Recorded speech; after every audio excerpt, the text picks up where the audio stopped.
Welcome back to the Montana Grizzly Leadership Project. My name is Charlie Palmer. Our guest today just finished his 11th season as head coach at UM. This year he was named the Big Sky Conference Coach of the Year, and his team won not only the regular season conference title, but also the conference tournament crown in Boise in March, thus qualifying for the Big Dance. Overall, he and his teams have won 3 Big Sky Conference regular season championships, 3 Big Sky Conference tournament titles, and have had 3 NCAA tournament berths in 2018, 19, and 24.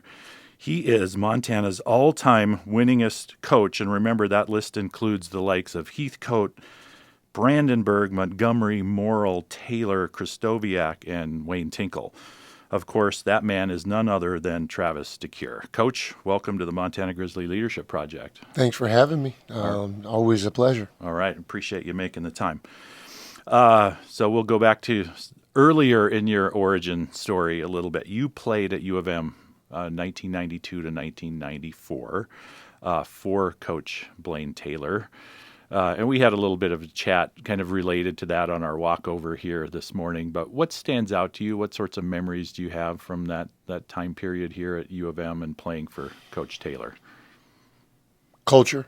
I think it was the beginning of a trend that really started with Stu Morrill the year before. So the 90-91 season, I redshirted as a transfer. Coming into a program that had talked about winning championships. It had been a while. Championships had escaped the program for as many 17 seasons. And so there was talent, but they wanted to bring the championship back. And incredible sales pitch by Blaine Taylor, who recruited me. And so in my first year here as a redshirt, we won a championship. Second year, we were able to repeat. But the culture was incredible in terms of the competitiveness within the team, the confidence in the coaching staff, the support of the community. I always recall every home game, we had to be in the door 90 minutes before tip.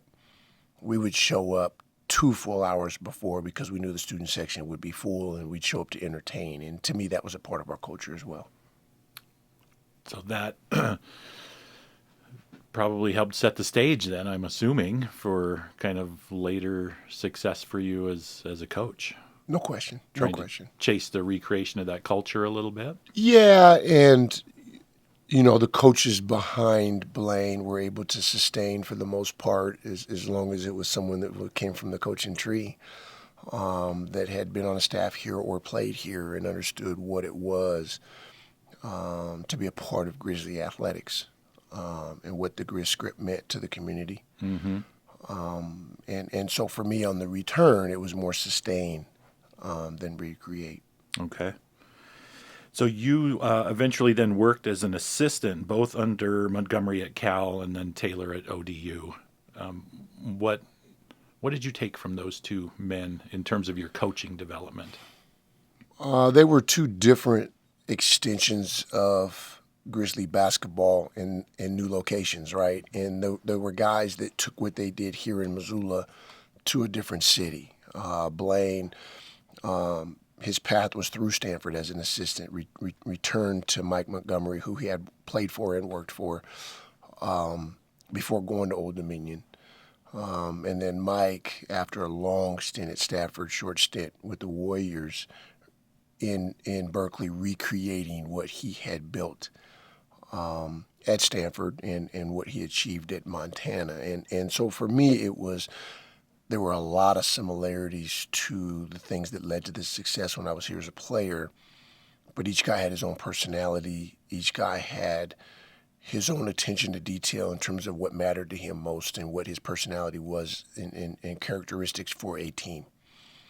Mike's teams were always over-prepared. Execution was key.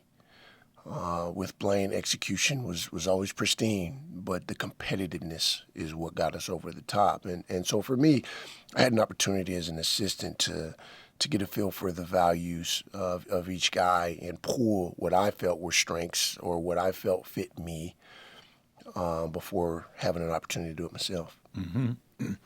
We had Coach Lawrence on from the volleyball team, and one of the things she mentioned as an assistant is this idea or this philosophy that really ultimately your job as the assistant is to fully support the head coach, that it's just you kind of put your stuff aside and just say, I'm going to do whatever I need to do to help that head person be Correct. successful. Do you believe in that? Do you follow that yourself? Did you?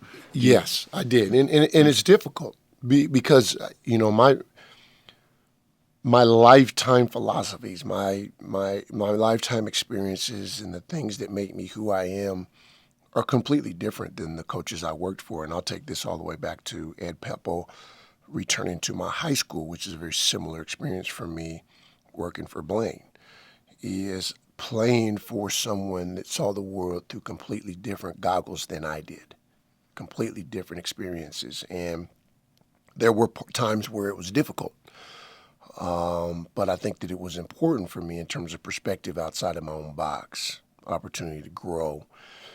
And so when you want to support someone, it doesn't mean you have to believe in the same things they believe in, the same way they do. But it has to come off that way when you are around the people outside of the locker room or the people inside the locker room. Your job is to support. And then there's times where you close the door and you have conversations, and you might bring up points that you might want to emphasize or think that are important that maybe they didn't see or just needed to hear. And I think there's value in that too, is having a little bit of backbone. And that's what's been valuable with my staff is I've allowed them to come in, close the door, and speak their mind and challenge me when they feel I need to be challenged. And Mike Montgomery and Blaine Taylor allowed me to do that. And I think that's why I grew the way I did in those 11 years as an assistant, is they allowed me to be me. They allowed me to put my personality on the program, knowing that they could trust the fact that I was going to support them and reiterate the things that were important to them. Mm-hmm. That's awesome. Tough question, leadership philosophy. What are like core tenets for you, core beliefs, just non-negotiables for you as a leader? I've evolved over the years. I think leadership is very, very unique based on who you are and where you're from and what your experiences are. So as a high school coach, junior college coach, over 8 years, I counseled at a juvenile correctional facility called Echo Glen. And so you've got 13 to 18-year-old young men, young women that are doing time for misdemeanors, felonies. It could be as minor as theft or as serious as murder. Mm-hmm. And you've got anywhere from 11 to 16 in a cottage. And so all of these individuals have different backgrounds. You could have 3 kids in there for the same charge, but completely 3 different scenarios, right? And so you could have a kid that's in for a murder that didn't actually shoot the gun. Might have been in the car in the drive-by. Might have been in the crowd when guns were shot out of the crowd and no one was willing to testify or speak to who actually shot the gun. And so you can have 3 different kids with 3 different circumstances. What I mean is one could have actually committed a murder, one could have witnessed a murder, and one might have just been involved in terms of driving the car. All 3 of those circumstances need to be dealt with differently. I think that when you communicate with those young men and women, you have separate types of conversations in terms of their growth and where they're headed in the next 5 to 10 years. Well, I learned that coaching is the same. Not as extreme, but close, because we have them at a very vulnerable time. Between the ages of 17 and 22, 23 years old, they're still growing. They think they have the answers, but they don't. And it's very easy to mislead someone at that age. And I believe the success 10 years after leaving the university is where you can look back as a coach and judge your impact on an individual. And so for me, when I say I've evolved, I've gotten to a point now where leadership is a group effort.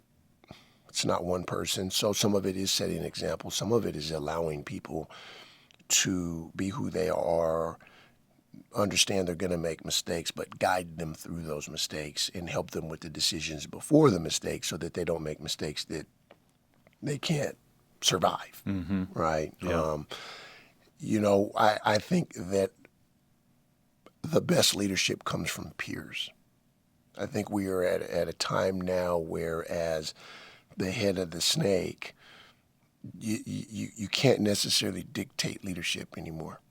When you set rules and say do this, don't do that, it doesn't work much anymore with our adolescents. And so I think what you have to do is surround them with people that have common goals, common experiences, and can set the tone by example or have an understanding when to speak up. So I've gone to the old school 1980s playground concept. And what I mean by that is we no longer vote for captains at the University of Montana. We haven't done that in 8 years. I look at it as the old school playground I grew up at. No adults. The bully kind of ran the playground. So when we played basketball, the best player, the biggest guy kind of set the rules. Does the offense call the fouls? Does the defense call the fouls? How do we make teams? Who's got next? Who gets to play? Who doesn't? Same thing on the merry-go-round, the old school merry-go-round that we don't have in parks anymore, right? Everybody hit their head too many times. But am I standing in line to get on that thing, or am I just jumping on, right? And someone's setting the rules. I believe a locker room is better off in that situation, because if I select a captain and I say, all right, such and such is in charge, one, he becomes bossy. And there might be 4 or 5 guys in the locker room that don't believe he's a good leader, don't believe that his heart is in the right place, or don't respect him. You're not going to get much done through that person, right? The other piece that doesn't necessarily work, in my opinion, is when you vote. Because who do they typically vote for? They're going to vote for the guy that plays the most minutes and scores the most points. But sometimes your best leader might be someone that doesn't play very much. And so we've kind of let it happen authentically. We don't even talk about captains. In first game of the season, the officials would walk up and say captains, and 3 guys would walk up. Okay. And this year for us, Austin Patterson was one of those guys. And Austin Patterson never started one game for us. But he led by example. He spoke up when it made sense. And when he did speak up, no one had a lot to say. Joe Pridgeon was the best leader we've had in my 11 years here. Didn't have to say a lot of the time. He just set the tone. And so I believe that when it happens authentically, you have good leadership. And it's the same thing with my staff and myself. Is if I do the things I expect my team to do, they'll do them. And then I'll have a conversation when they don't do those things, as opposed to drawing a line or giving them a sheet of paper that says, here's what we do and here's what we don't do. Back in the day, we used to have what we'd call a notebook, which to me was more like a manual. I don't believe in those that much. I believe in some versatility and the ability to change throughout the year. That's awesome. You recruit specifically to how you lead. What can you tell us about that? I don't want you to give up any state secrets, but I know just from listening that that's something that you do. And you have some vehicles to help you do that. But what can you tell us about that? Like, you're looking specifically for guys that you know are going to fit for your program and fit with you specifically as a head coach. Some of it's hard to speak to. Okay. A lot of it is what's in my heart, what's in my mind. A lot of it is what's on our roster and what are we missing, right? And so from 2019 to 2024, the 23-24 season, we weren't tough enough. We were skilled. We had guys that could shoot. We had guys that could pass. We had guys that could dribble. We weren't as athletic as we had been prior, and we weren't tough. And we can do tough drills. I can scream. I can holler. I can demand that guys bring the fight. But if it's not in their heart, we're just not going to be that. I had a coach, Blaine Taylor, used to say, you can't change a zebra's stripes. right? If you want a good rebounding team, you recruit rebounders. You don't develop rebounders because there's a level of aggression that comes with rebounding. You can't make a soft player aggressive. That's one of the things that's a non-negotiable for me, is that we need to have enough toughness in the program to win. And you're going to have some skill guys that might not fit that description because you need guys that can make shots. You need guys that can think. You need guys that can communicate. You need guys that can accept roles. But at the same time, you need guys that are tough. You need guys that are competitive. You need guys that are ornery. And I've always said I'd rather try to calm a guy down than speed him up. But you can't have too many of anything. And so to me, recruiting is like building a chessboard. And each piece, is not the same, right? Each pawn is not the same. They're in different parts of the board, and you use them all differently. And you might have two rooks, right? But they're not the same. They're on two different parts of the board, and they strike from two different spots. And so we have guys that are similar, but very rarely will you see two guys on my team that are identical.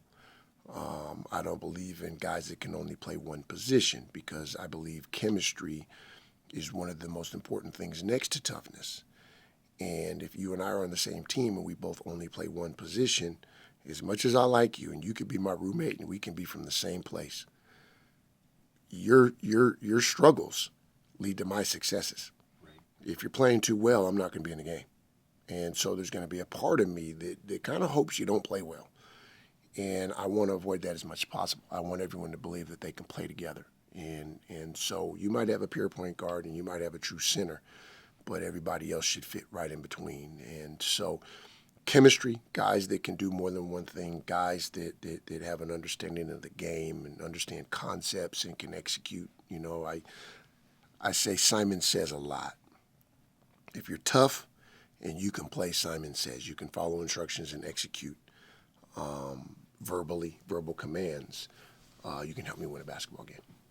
Yeah, grit is that word that gets thrown out. Does that resonate for you? It does. I think grit can be built a little bit, though.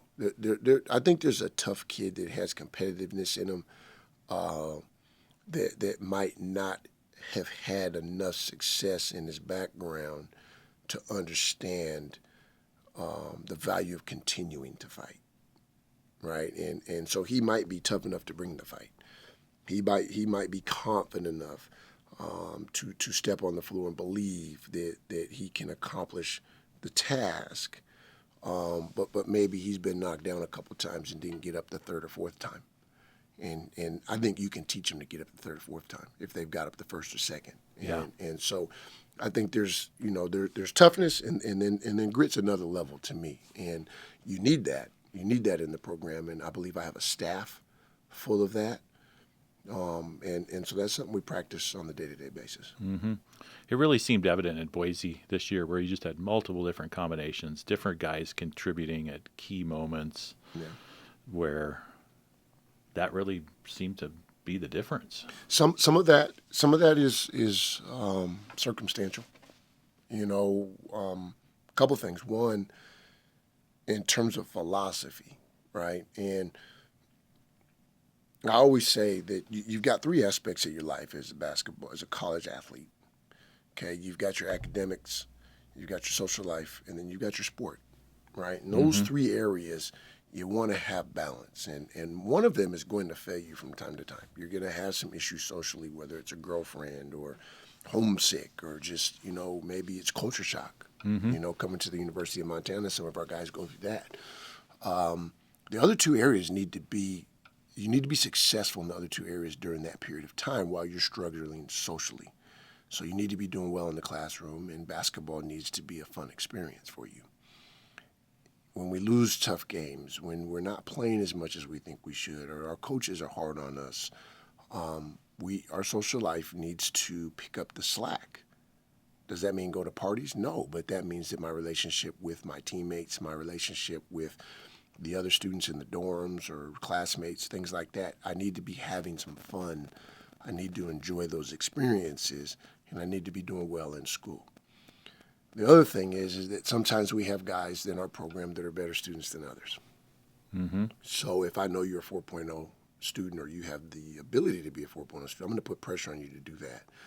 If you are a 3.0 student, I'm going to put pressure on you to get a 3.5. If you've never had a 3.0 in your life, the pressure is on.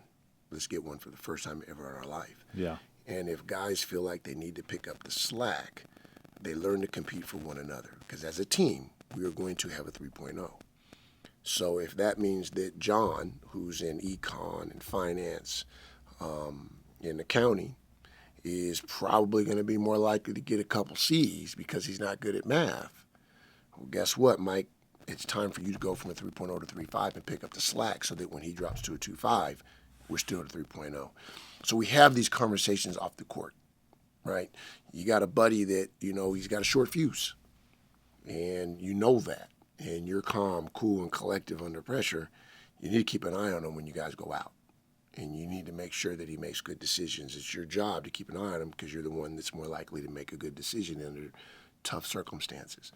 If we have these conversations outside of the gym, what happens is it becomes an easy conversation doing what you love to do. Okay, so John's sick. He averages 15 points a game. You're not playing tonight. We got to find those 15 points from somebody else, right? So does that mean a 20-point per game guy goes to 25? That's hard. But you can go find that guy that averages 10 and see if you can get 15. Right.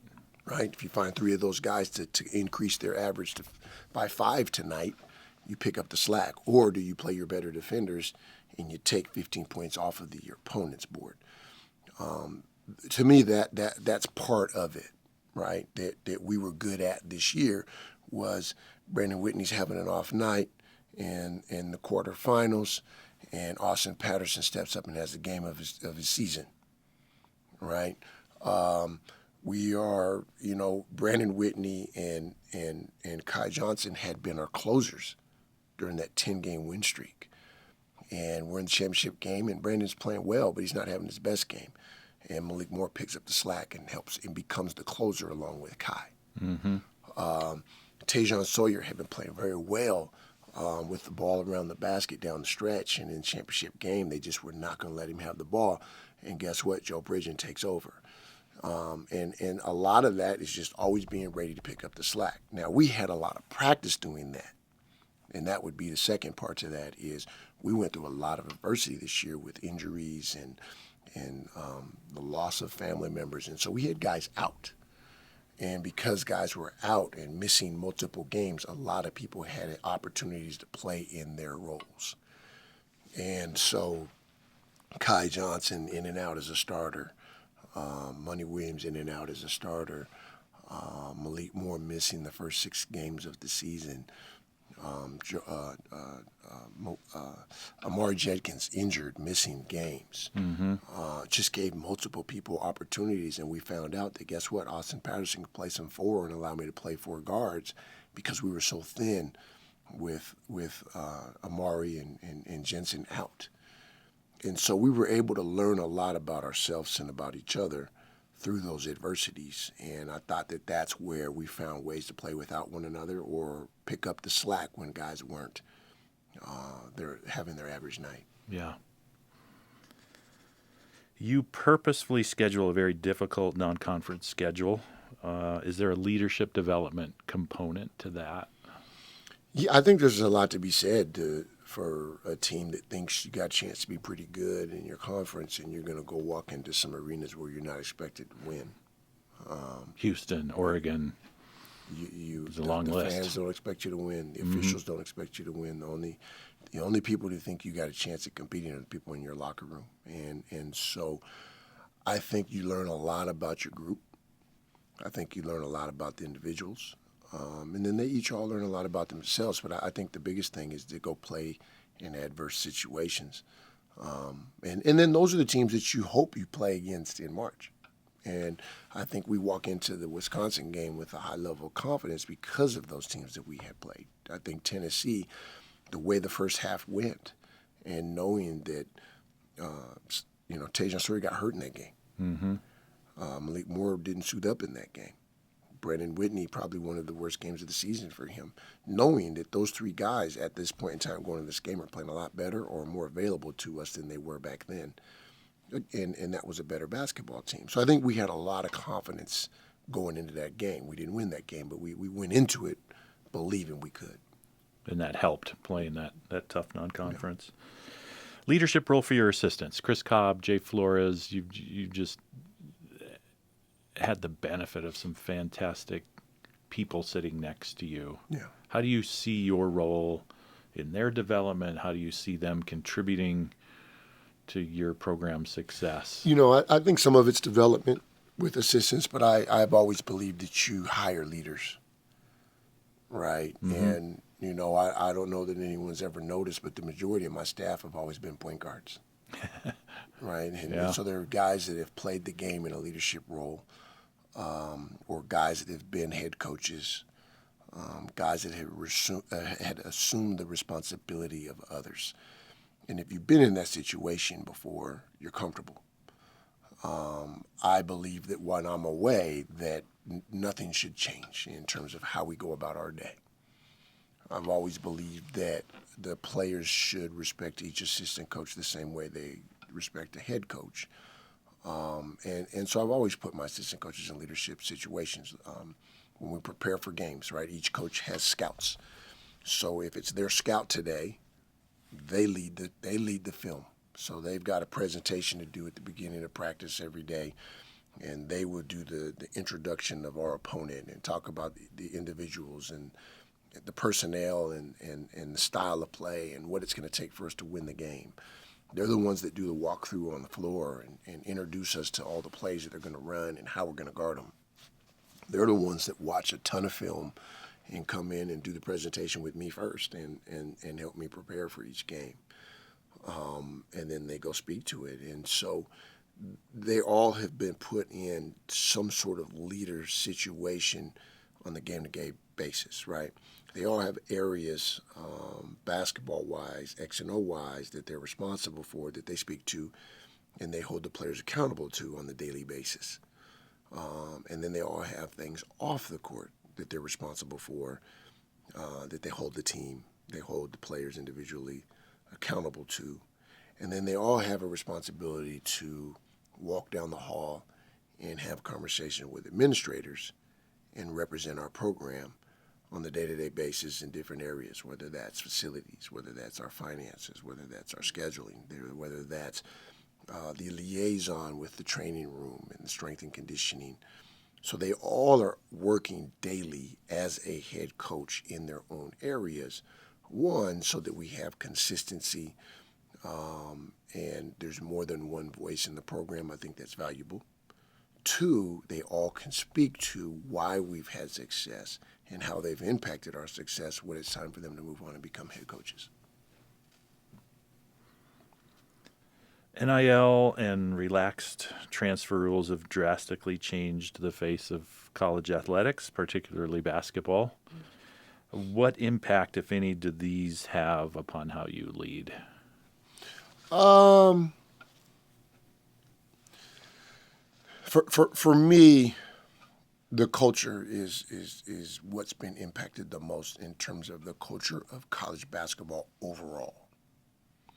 And so, for us, we talk about accountability, communication, respect, having a sense of pride, like the jersey you put on, what's on the front of the jersey as opposed to what's on the back of the jersey. We talk about that a lot, right?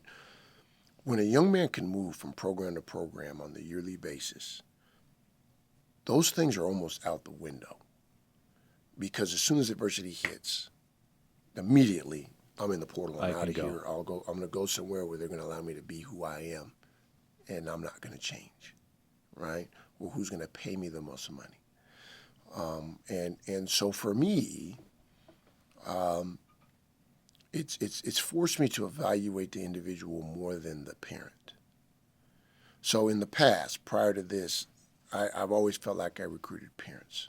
When we've made mistakes on a young man in terms of his ability to fit here, we made a bad decision, a poor decision with how they were raised and the role that the parent plays. And so if we haven't been able to move the needle and grow a guy, grow him in terms of how he goes about his day and his values, it's usually because we don't have the parent on our team. Well, now there's so much movement, and the parents are now not as involved as much. Okay, and we've probably over half of the guys that we brought in the last 2 years have had very little, if any, parent involvement in their recruitment. So now it's more about who the young man is right now, as opposed to who he can become in 4 years. And so my no's come quicker. And my yeses, it takes me a lot longer to get to. And so quickly, in a short conversation, I can make a decision that I don't want to do that. He doesn't fit. It's not going to work. And it takes me a lot longer to come to the conclusion that someone's a good fit, or that they can survive in a program that still operates as a program that believes in culture and wants to win. There are very few young men now that are making decisions based on winning and losing. It's more about how much can you pay me, how many minutes will I play, what position will I play, what's your style of basketball. Can you either pay me a ton of money now, or can you put me in position to make a ton of money later? And that's not something that I'm willing to talk about in an initial conversation. We're going to have to get to the third or fourth conversation before those things even come up, or you're not a good fit, because for us it's about hanging banners, and that will never change. And if that's where they go right away, that helps you because, right, you I know. got some clarity. Clarity, and I save a lot of time.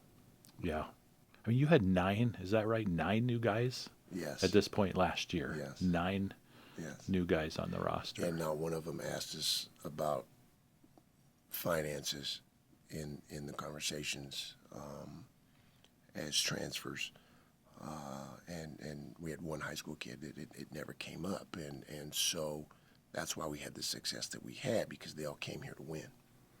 And I'd heard you say somewhere, I read it, and that got complicated because guys committed not knowing that other guys were going to commit, and the commitment from that guy impacted the role that a guy who had previously Austin said yes. Patterson's one of those guys, and this is a very unique situation. We got lucky. I don't know that we can ever recreate a roster the way we did it with no money. So there wasn't one guy that was recruited last year under the understanding that he was going to get an NIL. Okay, I don't know that that's possible to do ever again. Yeah. But Austin Patterson was the first to commit. And we knew we needed 2 guards for sure. And we were thin with what had walked out the door. When you look at the minutes and points and shooting that was provided by Josh Vasquez and Austin Moody, it sometimes it takes more than 2 guys to replace those minutes in that shooting. But we needed 2 based on where our roster was. And Malik Moore so Austin Patterson committed first. Malik Moore then visited, didn't commit on the visit. 2 days after he came, Kai Johnson visited. And we wanted Malik to commit on the visit. Didn't happen, which that's normal. Kai, we tried to squeeze on the visit. We let him. We were very honest with the fact that someone had visited before him. We thought he would commit within the next 24 to 48 hours. And I just remember Kai sitting on the couch looking at us and said, guys, he said, Coach, I don't care who you commit. I'll compete. And it was like, well, no, we might not have the scholarship. And he said, Coach, if I don't care how many guards you have, if there's a spot for me, I'll find a way. And we kind of walked away from that saying, we have to have him. No one speaks like that anymore. They all are so concerned about who else you take in. And so we pressured him when he left campus. And it took us about 24 hours to get the commitment. Well, while he was on the visit, Malik had called to commit. And I've always said I'll never take a commitment while I have a guy on campus if that guy is on campus for the same scholarship. Okay. So Malik didn't really understand that. And so while I'm trying to salvage that relationship, Kai commits. And so we've got Austin, we've got Kai. Well, Austin was the first to commit, right?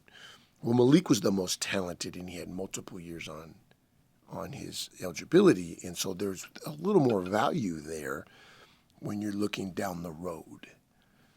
And I just came to the conclusion that we couldn't let Malik walk away. And so I kind of reevaluated what I was going to do with the roster, which meant we were going to go with 8 perimeter players and 5 posts, which I never do. It's usually 7 and 6. And so we eventually got Malik to commit, called Austin before it came out and said, hey, we took 1 extra guard. Now, this was under the understanding that Malik would redshirt because Malik was having shoulder surgery and was going to be out until September. So he was going to have no off season. And so we thought that'd be a great get for us. He redshirts. Kai, Austin play right away. They graduate. You've got Malik and money back. So now all you need to replace is Whitney the following year. So we're thinking, okay, this is a great situation for us, right? Still, yeah. Big hole, yeah. But at least it's only 1 player as opposed to 3.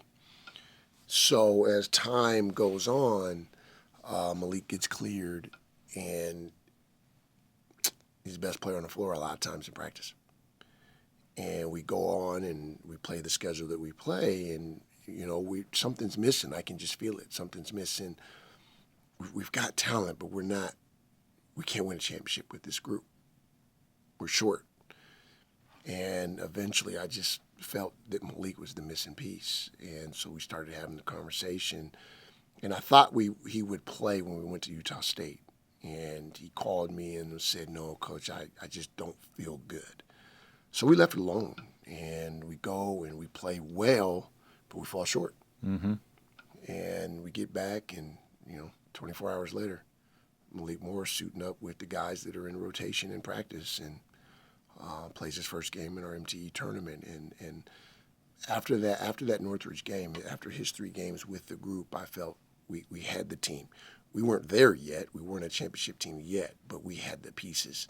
And then it took us a while to put the formula together because none of these guys had an off season together.